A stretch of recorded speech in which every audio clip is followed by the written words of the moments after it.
On Easter Sunday, a lawsuit was filed in state court in Nevada against Hall of Fame tight end Shannon Sharpe because he has become such a massive media star, especially in the past few years. The lawsuit is going to attract. And I don't know where Cat is, but that is waiting for all of us.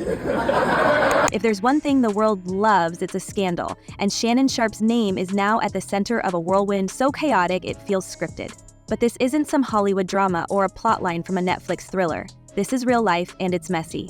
The former NFL star, beloved sports commentator, and host of the explosive podcast club Shay has found himself entangled in a storm of allegations so intricate, it's hard to know where truth ends and fabrication begins. From read leaked audio that makes your skin crawl, to jaw-dropping text messages and whispers of blackmail, this saga has spiraled into something much bigger than anyone could have anticipated. And let's not forget the timing, conveniently aligning with Sharpe's rumored multi-million-dollar podcast deal. Coincidence or calculated chaos? That's the question everyone's asking. Alrighty, y'all. So the Shannon Sharpe ESPN, does he still keep his job conversation is beginning to, I was going to say beginning to happen, but it's been happening, but I think now it's beginning to get louder because of different things that Attorney Busby has released, including the audios.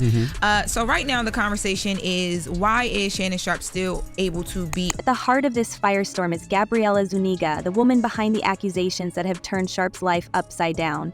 Zuniga, who filed a lawsuit accusing Sharpe of misconduct and manipulation, has brought receipts, audio clips, text messages, and more that paint a picture of a relationship as volatile as it is controversial. Let's talk about that audio for a second. In what can only be described as chilling, a male voice, allegedly Sharpist, can be heard threatening Zuniga with harm. "If you say that word one more time, I'm going to choke the life out of you," he says. The tone unmistakably hostile. Her response, wavering and uneasy, is met with a reply that feels like the verbal equivalent of a raised fist. "Yes, you do. I don't think you have a choice in the matter. If this clip doesn't make you uncomfortable, you're not paying attention." And that the was about handcuffs, choking, putting on dog collars. Do you get those at Petco? But here's the kicker. Sharpe's camp isn't exactly playing defense. Instead, they've gone on the offensive, releasing their own set of text messages allegedly sent by Zuniga. And let's just say these messages are explicit. The kind of explicit that makes you wonder if this was a private relationship built on mutual consent or something far more toxic. Phrases like, "put a collar around my neck," and "you can do whatever you want to me," blur the lines between consensual fantasy and something darker. Sharpe's lawyer, Lanny J. Davis, claims these texts prove the relationship was consensual, a narrative that sharply contrasts Zuniga's allegations of control and coercion. So who's telling the truth? Or is the truth somewhere in the murky middle? The text messages are just the tip of the iceberg. Zuniga's lawsuit details a timeline of events that paint Sharpe as a figure of dominance, someone who allegedly demanded control over her time, her movements, and even her body. And yet, sources close to Sharpe tell a completely different story, one of a casual, no-strings-attached dynamic that was purely physical. According to these insiders, the relationship was kinky but consensual, with the two reportedly engaging in activities they both enjoyed. They even claim Zuniga initiated a lot of it, but if that's the case, why the lawsuit? Why the audio? Why the accusations of threats and manipulations? There are so many questions, and the answers seem to depend entirely on who you're listening to. Shannon Sharpe says he's temporarily stepping away from ESPN in the wake of a $50 million lawsuit accusing him of rape. A woman filed suit against Sharpe on Sunday, accusing him of raping her twice. And then there's Tony Busby, Zuniga's lawyer, and a name that's no stranger to high-profile cases. Busby, who previously represented clients in lawsuits against NFL quarterback Deshaun Watson, is no rookie when it comes to navigating public scandals. He's positioned Zuniga's case as a David versus Goliath battle, framing her as a young woman up against a powerful man with an overwhelming platform. But Sharpe's team isn't backing down. They've labeled the lawsuit a blatant shakedown, accusing Zuniga and Busby of orchestrating a calculated attack designed to extract money and destroy Sharpe's reputation. It's a classic case of he said, she said, but with millions of dollars, public perception, and career-ending stakes on the line. Something you wish you were better at. Dealing with liars. What makes this situation even more complex is the backdrop against which it's unfolding. Sharpe's podcast club Shay has been a cultural phenomenon, a space where celebrities feel comfortable enough to drop bombshells and expose truths they'd never say anywhere else.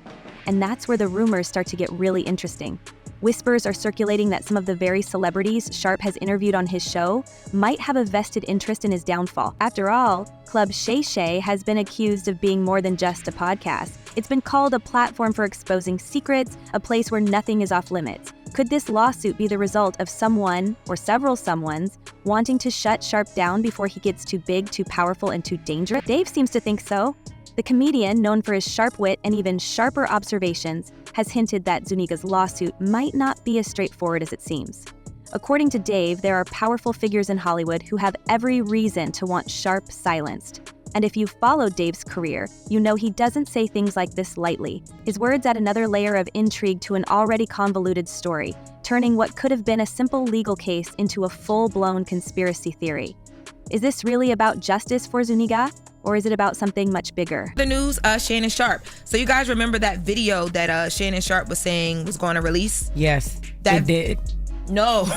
Oh. And let's not forget the role of timing in all of this. The lawsuit was filed just as news broke that Sharpe was on the brink of signing a lucrative new deal for his podcast. This isn't just a coincidence. It's fuel for the fire. Sharpe's lawyer has pointed to this timing as evidence that the lawsuit is a calculated move, designed to hit Sharpe where it hurts most, his wallet and his public image. But timing cuts both ways. For Zuniga, filing now ensures maximum visibility and public sympathy.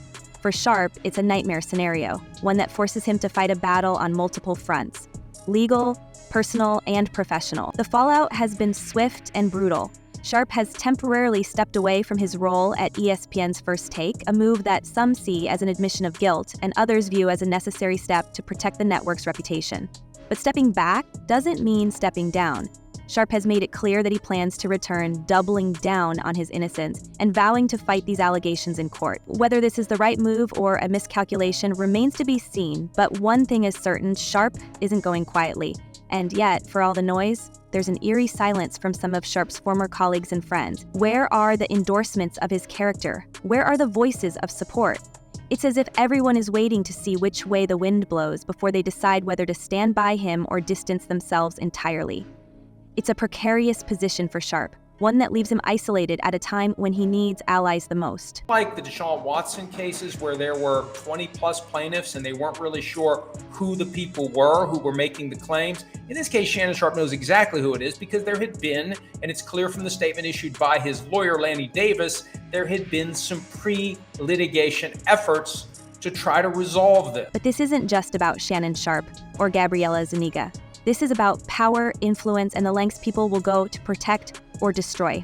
Both. It's about the intersection of fame and accountability, about how quickly a celebrated figure can go from hero to villain in the court of public opinion, and it's about the stories we choose to believe and the questions we choose to leave unanswered. Because make no mistake, there are still more questions than answers in this saga, and the deeper you dig, the murkier it gets. The audio, the text, the timing, the allegations, none of it adds up cleanly, and maybe that's the point. Maybe this isn't about clarity or resolution.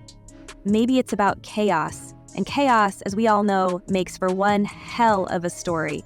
Tony Busby says this is key evidence in our case against Mr. Sharpe, so it will not be coming out. He will not be leaking this. And saying basically it's going to come out during the trial. Right. If there's a trial. If there's a trial, it will come out, which to me sounds like he's still dangling it over Shannon's head to say, we can meet, we can settle this, or we can go forward into a trial, and then the video is going to come out. And just when you think the flames couldn't possibly burn any higher, the deeper, darker details start spilling out like gasoline on an already roaring fire. Shannon Sharpe's carefully curated image as the bold, yet relatable voice in sports commentary is unraveling, thread by thread, and there's no telling how far the damage will spread. With every new revelation, the stakes aren't just about his career anymore. They've spiraled into a full-blown dissection of everything he stands for, and the fallout is dragging in everyone within arm's reach. The lawsuit might be the centerpiece, but it's the surrounding chaos, the whispers of calculated sabotage, the buried red flags from his past, and the uncanny silence from Sharpe's inner circle that's turning this into a scandal for the ages. Are now beginning to bring up past things that have happened with Shannon Sharpe, including a temporary restraining order that was filed against him back in 2010 from a woman that he was dealing with at the time, who accused him of sexual assault. He said in different things. Now, this was dropped. It was dismissed, that restraining. Let's talk about Club Shay, the podcast that's now being pointed to as ground zero for Sharpe's current predicament. When it launched, it was a breath of fresh air, a place where athletes, entertainers, and cultural icons could let their guard down, sharing stories that didn't make it onto highlight reels or red carpet interviews. But what started as a platform for unfiltered authenticity quickly morphed into something far more polarizing. It wasn't just a podcast, it was a stage, and Sharpe was the ringmaster, coaxing confessions, stirring the pot, and sometimes walking a razor-thin line between journalistic curiosity and outright provocation. And as more celebrities began to open up on his show, sometimes to the point of implicating themselves or others, it became clear that Club Shay was no longer just about storytelling, it was becoming a weapon. I love everybody, but I love Katt Williams more than a lot of people. And that is wild. Some of Sharpe's guests walked away from their interviews unscathed, but others, not so much. Take the now infamous episode featuring Katt Williams, where the comedian unleashed a torrent of criticism aimed squarely at his peers, including Kevin Hart and Cedric the Entertainer. That single interview sent shockwaves through the entertainment world, and while Williams took most of the heat, the fallout wasn't limited to him. Sharpe, as the host, became a target too, accused of creating a platform where celebrities could air their grievances with no consideration for the collateral damage. But here's where it gets even murkier. Some insiders claim that Sharpe didn't just facilitate these explosive moments, he encouraged them. According to one anonymous source, Sharpe would allegedly nudge his guests toward controversial topics, knowing full well it would generate headlines. He knew exactly what he was doing, the source said. It wasn't about the truth, it was about getting people talking. And talk they did. The Katt Williams controversy was just the beginning. Over time, Club Shay became a magnet for drama, with some of the biggest names in sports and entertainment either avoiding the show altogether or bracing themselves for the inevitable backlash that came with appearing on it.